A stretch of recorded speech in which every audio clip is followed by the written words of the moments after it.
Emily adalah wanita muda asal Australia. Ia berusia 28 tahun. Ia datang ke Jakarta sebagai ekspatriat untuk pekerjaan di sebuah perusahaan teknologi ternama.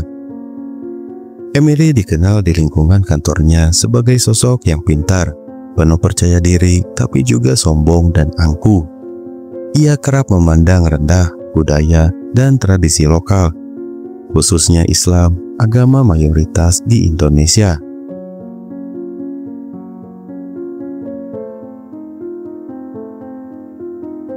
Di kantor, Emily sering bercanda kasar tentang kebiasaan rekan-rekannya yang taat beribadah.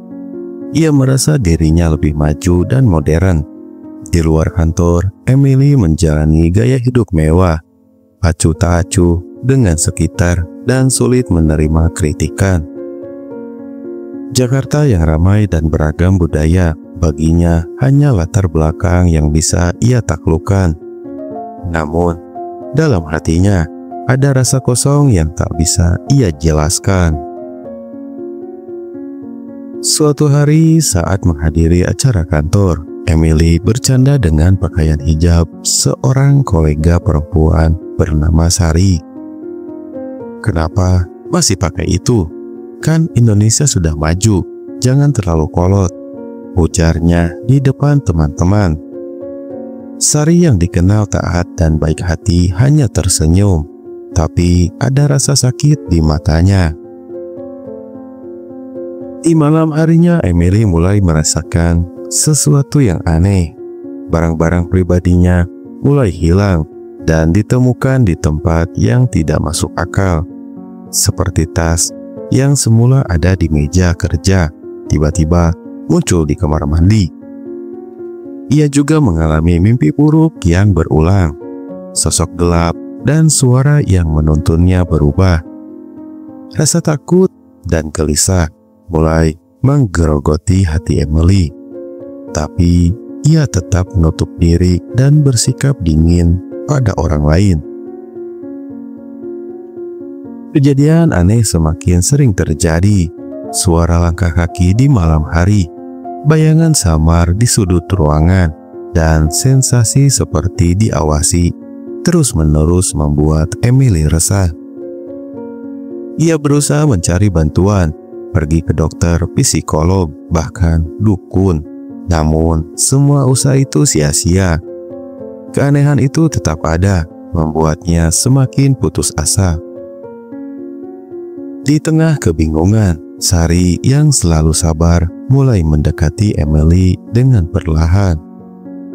"Emily, saya tahu ini sulit, tapi mungkin kamu butuh kedamaian yang bisa datang dari sesuatu yang lebih besar dari kita," kata Sari dengan suara lembut. Akhirnya ia mulai mengenalkan Emily pada ajaran Islam tanpa paksaan, hanya sekedar berbagi. Awalnya Emily skeptis, tapi ada sesuatu dalam kata-kata Sari yang mulai menyentuh hatinya. Suatu malam, setelah mimpi yang paling mengerikan dan nyata, Emily mengalami pengalaman spiritual yang luar biasa. Dalam mimpinya, sosok gelap itu berubah menjadi cahaya yang menyelimutinya dengan kehangatan dan kedamaian. Keesokan harinya, dengan hati berdebar, Emily mulai membaca tentang Islam secara serius. Ia mencoba berdoa dan menjalankan ritual yang diajarkan Sari. Perasaan damai yang selama ini ia cari mulai dirasakan.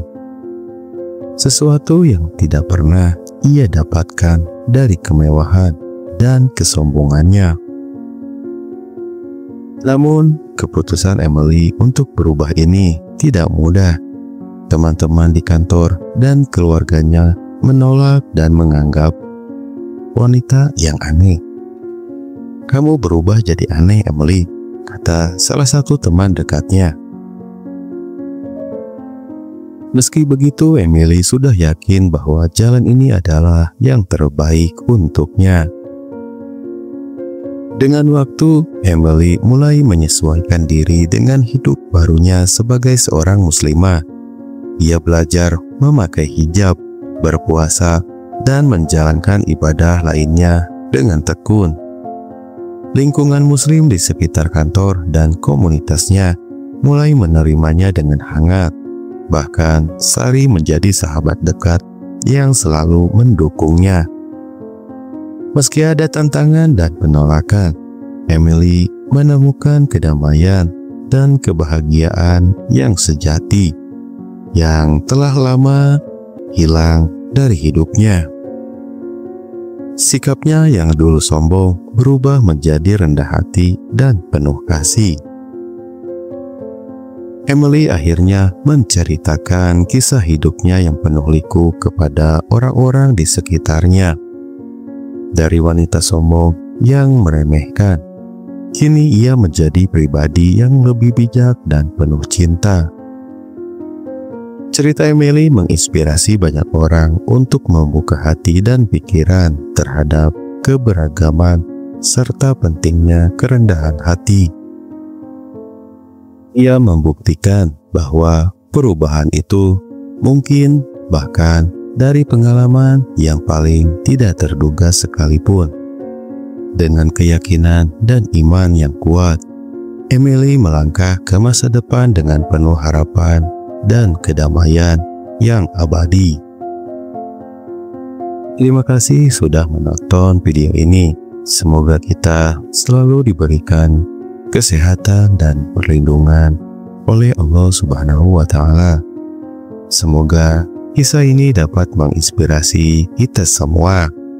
Dan jangan lupa untuk bersolawat agar kita mendapatkan syafaat kelak di akhir sana.